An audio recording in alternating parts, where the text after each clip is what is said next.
They say that the Bible has been corrupted. Show them this. 66 books are written by over 40 writers from 3 different continents in 3 different languages. We got kings, we got prisoners, we got soldiers, military men, we got shepherds, we got farmers, we got a physician, we got a tax collector who's a mafia guy. And you put all these guys' books together over 1,500 years. Now, many of them lived in different generations and don't know what the other guy wrote.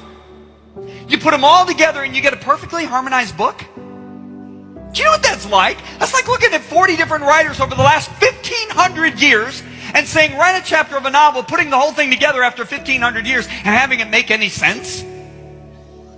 But not only that, it gets even better. If you look at the Old Testament's 39 books, written over 1,100 years. And the last book of the Old Testament is written 400 years before Jesus is even born. I mean, go back 400 years from right now. There's no Atlanta Braves. You don't even have the Falcons yet. You don't have the United States. I mean, the Pilgrims just got on the boat. That's a long time. The last book was written 400 years before Jesus was even born. Now, you got these 39 books written by all these different authors for over 1,100 years, many of them living in different generations, not knowing what the other guy wrote. And you know what these guys did? They made predictions about the Messiah. Things like he'd ride in Jerusalem on a donkey, he'd be betrayed by a friend, he'd be born in Bethlehem, he'd be called out of Egypt, he would be sold for 30 pieces of silver, he'd be crucified. And they made over 300 predictions, with the last one being made 400 years before Jesus was even born.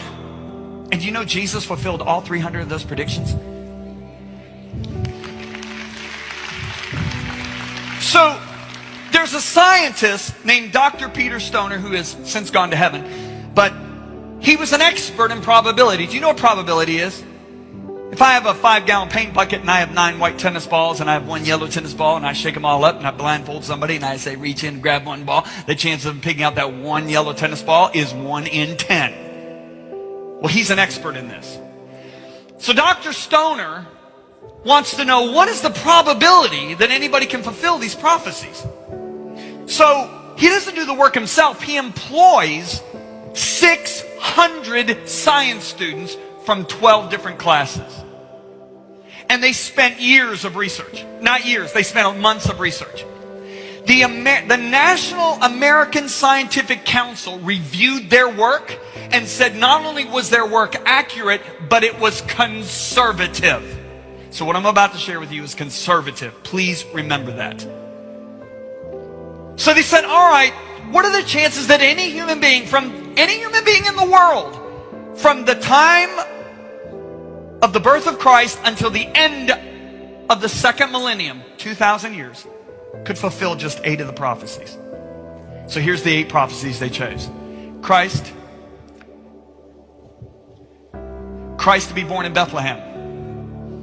That's Micah wrote that. Christ to be preceded by a messenger. Isaiah and Malachi in different generations wrote that. Christ to enter Jerusalem on a donkey. Zechariah in a totally different generation wrote that. Christ to be betrayed by a friend. The psalmist in a completely different generation wrote that. And there's the rest of the 8. They took those 8 prophecies, said, what's the chance any human being over 2,000 years could fulfill those 8 prophecies? You know what after all their calculations, you know what the chances are? 1 in 10 to the 17th power. Now what in the world is that? 10 to the 17th is a 1 with 17 zeros behind it. I don't even know how to say that number. And I have an engineering degree. It's not gazillion billion. I got news for you. Okay, but I can illustrate that number. If I have that many silver dollars, I have no place on earth to store them. I have to just spread them out all over the ground. And if I have that many silver dollars and I spread them out all over the ground, I will cover the entire state of Texas 2 feet deep with those silver dollars. Now, gather them all in, mark one of the silver dollars. Shuffle them all up, redistribute them all over Texas, blindfold a guy in Oklahoma, put him in a helicopter, start flying over Texas. Remember, it takes 2 days to drive through Texas. At any point, he can say, let down. Then he gets out of the helicopter, still blindfolded. The chances of him picking up that 1 silver dollar is 1 in 10 to the 17th power, which means that is the chances that any human being could have fulfilled 8 of those prophecies. Yet Jesus fulfilled all 8 prophecies.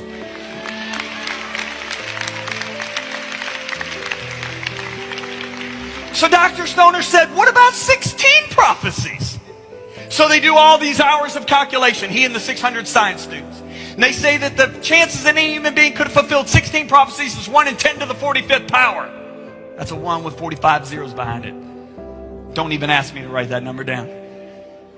Now, if I have that many silver dollars, I can't store them on the earth. It's too many. I got to make a big ball of silver dollars.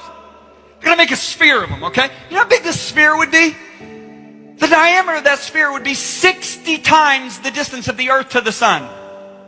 If you want mileage, it's 5.5 billion miles. Now, mark one of those silver dollars. Shuffle them all up. Blindfold the guy, put him in a jet plane. It will take 400 years nonstop flight just to fly around the ball. At any point, he can say let down. Now remember, he might have to dig 2.75 billion miles into the center because the marked one might be in the center. But the chances of him picking up that one silver dollar is 1 in 10 to the 45th power. That is the chances that any human being could have fulfilled 16 of the prophecies. Yet Jesus fulfilled all 16. So can I blow your mind? Can I really blow your mind one more time? Can I blow it? So Dr. Stoner said, what about 48 prophecies? What are the chances anybody could fulfill 48 prophecies? So they do hours and hours of calculations. And you know what they found out? It's 1 in 10 to the 157th power. Now, how big is that number? I can't use the silver dollar. It's too big. I got to go to a smaller item. I got to go to an electron. Now, do you know how small an electron is? Let me just tell you. If you got a 1-inch line of electrons, straight line, 1 inch, and I start counting tonight, and I don't go to sleep, I will count, if I count 250 per minute, it will take me 19 million years to count that 1-inch line of electrons. Now, if I have that many electrons, 1 in 10 to the 157th power, I got to make a sphere of electrons. You know how big the sphere would be? It would be as far as man has ever seen into space. 13 billion light years. Now, mark one of those electrons. Blindfold the guy, put him in a space shuttle, send him into space. At any point, he can say stop. The chances of picking out that one marked electron is the chances that any human being could have fulfilled 48 of those prophecies. Yet Jesus fulfilled all 48.